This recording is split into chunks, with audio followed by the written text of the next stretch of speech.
कसं आहे ना, घर कसं चालवायचं ना ते घरातल्या एका स्त्रीलाच माहीत असतं. आणि घरातली स्त्री जी डोक्याने काम करत असते ना, ते सगळं तिच्या डोक्यानेच घर चालत असतं. तसंच माझं काहीच आहे.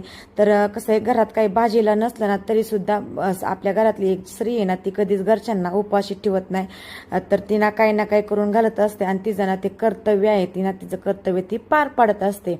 तर नेहमी ना कसं घरातली स्त्री नेहमी तिच्या घरात कसं कुठली गोष्ट कमी आहे, कुठली गोष्ट पाहिजे, कुठली गोष्ट कशी वापरायची ना, ही ना घरातल्या स्त्रीलाच कळत असतं.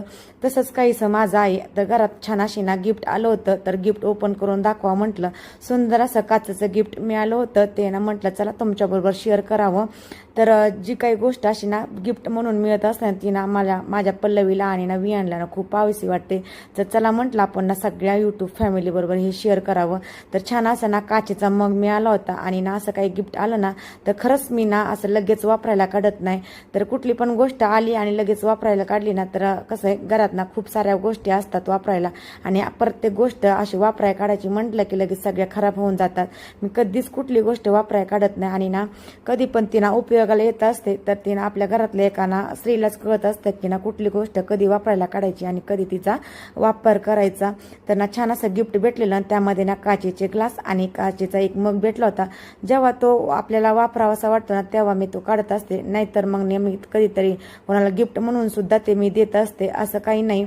आणि ते झाल्यानंतर ना मी छान असा गाईच्या दुधाचा ना खरवस बनवला. आमच्याकडे तर ना गाईच्या दुधाचा चीक सुद्धा म्हणतात, काही ठिकाणी ना खरवस म्हणतात. तर छान असा गाईच्या दुधाचा मी ना खरवस बनवला. तर मी ना वड्यांमध्ये नव्हता बनवला, एकदम सिंपल असा मुलांना जसा आवडतो ना तसा बनवला. कसं आहे ना, घरात जी स्त्री आनंदी असते ना तेव्हा ते घर ना खळखळून हसलेलं दिसतं.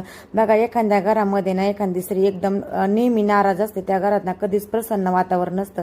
नेहमी घरातल्या स्त्रीला ना आनंदी ठेवत चला. जेव्हा आपल्या घरातली स्त्री आनंदी असते तेव्हा आपलं घर ना आनंदमय वातावरणामध्ये असतं आणि ना आपलं घर ना खळखळून हसलेलं दिसतं. आणि छोट्या मुलांपासून नाही का, छोट्या मुलांना नेहमी ना त्यांच्या आनंदामध्ये ना किती आपल्याला ना सहभाग घेता येईल ना असं मी नेहमी पाहत असते. आणि ना मी ना दोन्ही पण माझ्या लेकरांना जसं पाहिजे तसं देत असते. छोटं माझी पल्लवी रडायला लागली होती चिकासाठी म्हणजेच खरवस खाण्यासाठी, पण ना मी ना फास्टमध्ये तो करत होती.